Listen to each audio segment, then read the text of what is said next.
I just want to say thank you for taking some time to chat with us. I want to start just kind of talking about Hubble Studios as a whole. What is it about contemporary culture that kind of energizes you and inspires you? I think it's just being able to be a part of what's going on in culture within itself.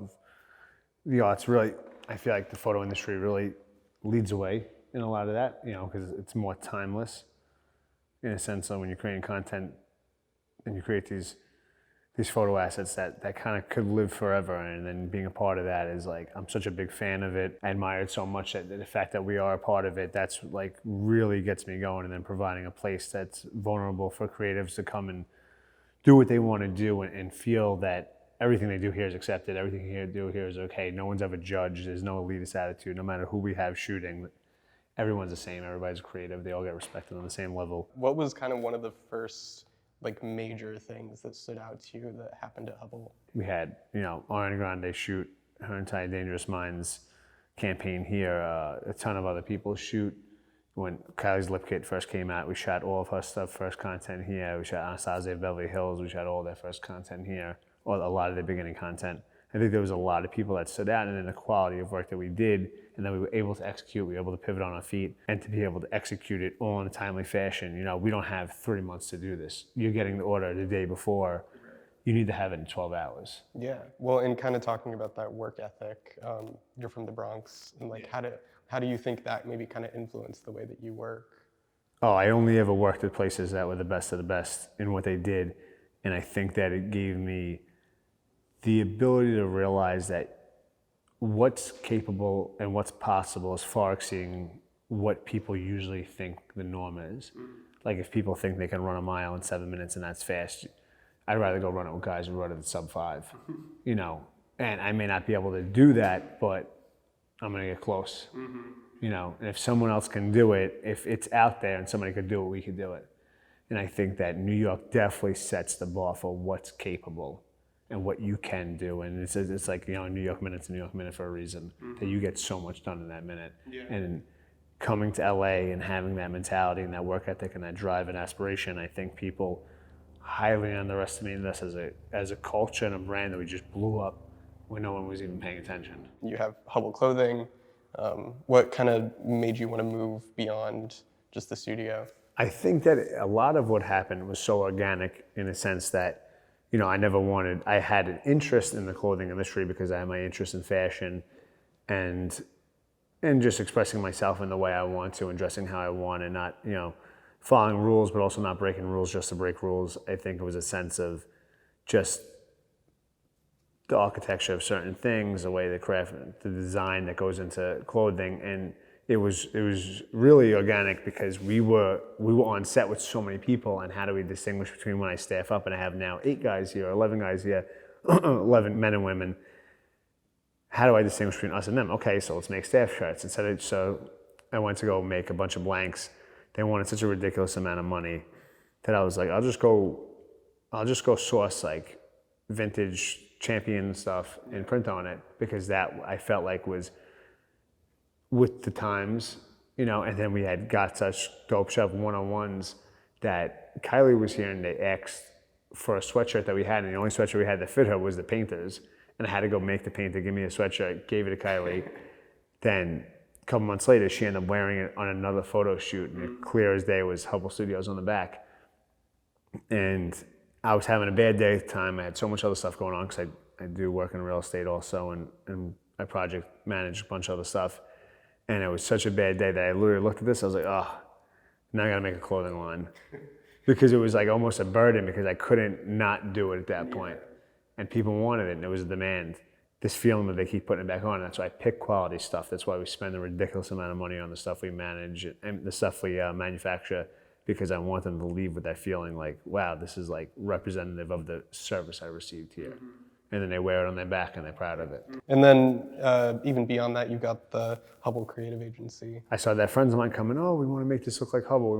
This looks like Hubble. They'll send me Helmut Lang, this looks like Hubble. This looks like Hubble. And I'm like, can you help us with this? All right, I'll help with that. I'll do this. And then I'm like, do you want to shoot this for us? Okay.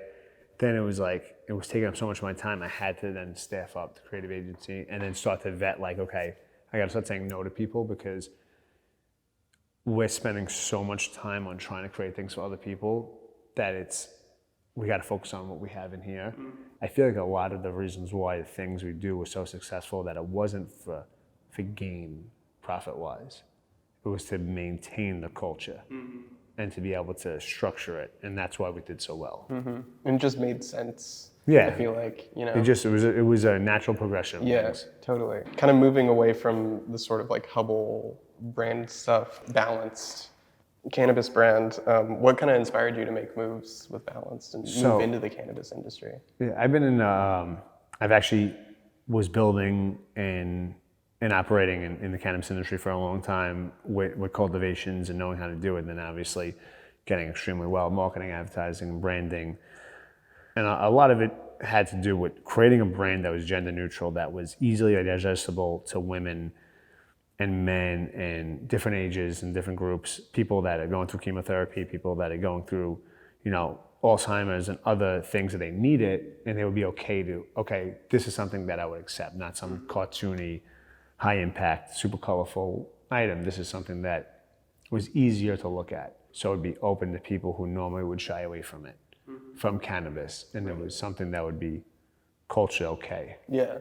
Yeah. It's something that's relatively new, like in the white market, in California and just in the country. Like, what's so exciting about being able to dip your toes into that? I think being able, you have your Apple, your Nike, your Tesla, industry leaders and other brands, Dior, of certain industries, and there's nobody that's led the way in the cannabis industry to be that benchmark that could be, and there'd be I wouldn't put anybody above us in the sense that they could advertise, they could brand, they could create a culture more authentic and real and curated better than us. I don't think that anybody out there is going to be better than my team that I have right now. There's going to be goats, there's going to be StockX's of weed, and there's going to be the Nike that's driving it. And I think that we're going to be the Nike that drives it on all the delivery services. And that's where I'm looking forward to targeting, because it's going to make the purchase so much easier for the everyday person, for the everyday woman that's going to work, that can't stand online in a cannabis retailer, that can't go and have to ask questions. The information's going to be online, it's going to be easily accessible, and it's going to target a bigger audience, and that's what I'm looking forward to going after. Yeah. And when do you think that sort of broader legalization and everything might happen? Do you think 5? I think the next 3 years, within the next 3 years, yeah. Yeah. Things happen sooner than later. Yeah. I mean, there are some places that are going even beyond Yeah. cannabis now. With the mushrooms and everything. Yeah. So I haven't entertained the idea of what those things are like and understand it from a medical perspective. I need to know a little more about it. No, but it's just I feel like we're moving so fast. I think we can totally get there in 3 years with the cannabis industry.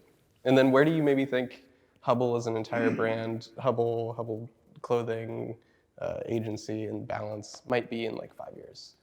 Oh, I think that, there's other studios that paved the way for guys like me.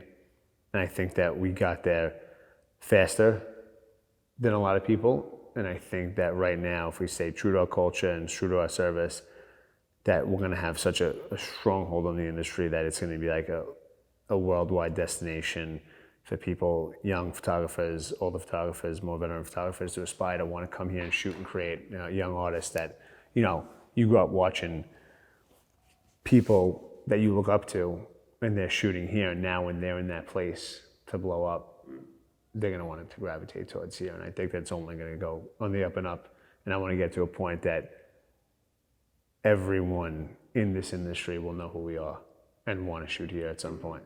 And I wouldn't stop until I got there.